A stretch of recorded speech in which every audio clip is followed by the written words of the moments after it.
One of the biggest flaws in the FJ Cruiser's design is its visibility from inside of the cab. From the short windshield to an average sized window for the door, but then we have these tiny little suicide door windows and then this back little tiny window because of this giant A-pillar that is right here. The rear window is a little smaller than normal, and then you have to deal with the tire on the back. Let me show you what the inside looks like.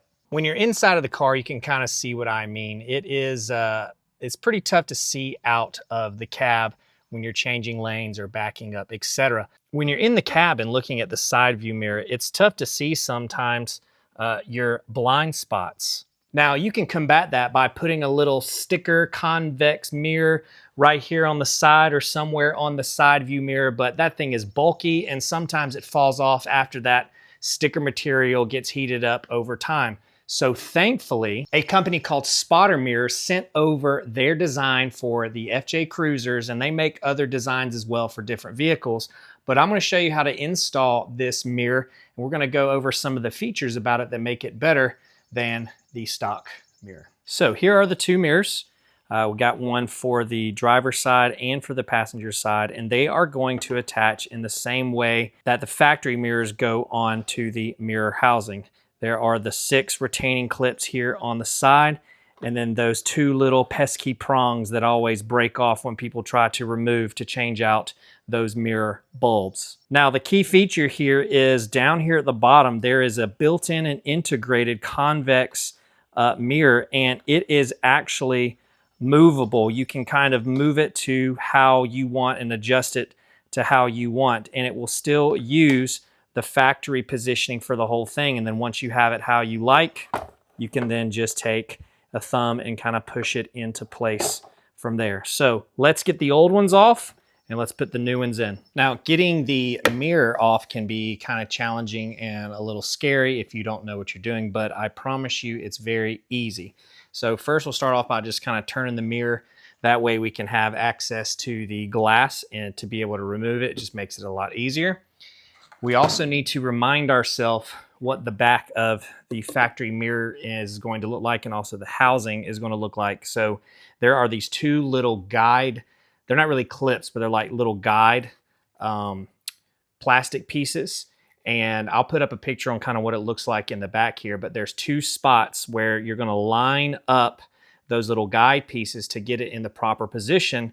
And then there are 1, 2, 3, 4, 5, 6 retainer clips, and also this other little guide piece that kind of like allows you to get it in. So when you are removing the glass, you're just going to take your thumbs, and if you don't want to get fingerprints all over your glass like I've done, maybe wear gloves, but it's okay.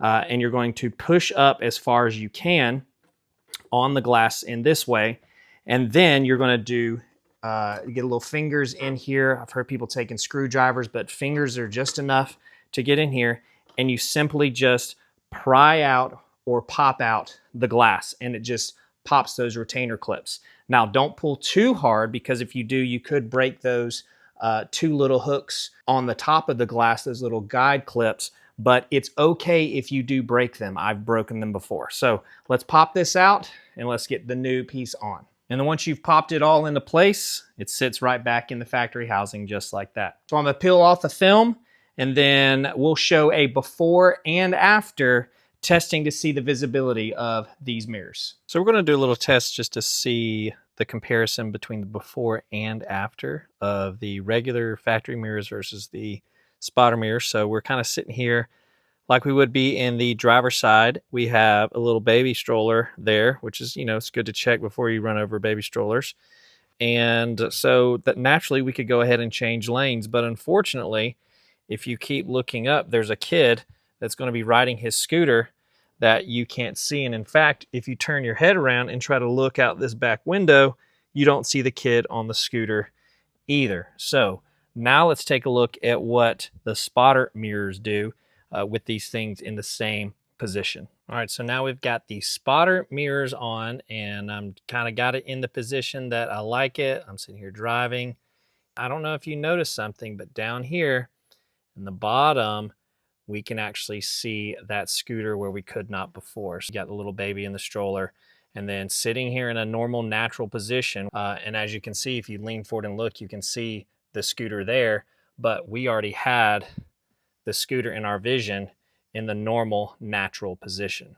So these things look fantastic and they do an amazing job, but these look great. So thank you again to Spotter Mirrors for sending over their product for us to test out and review.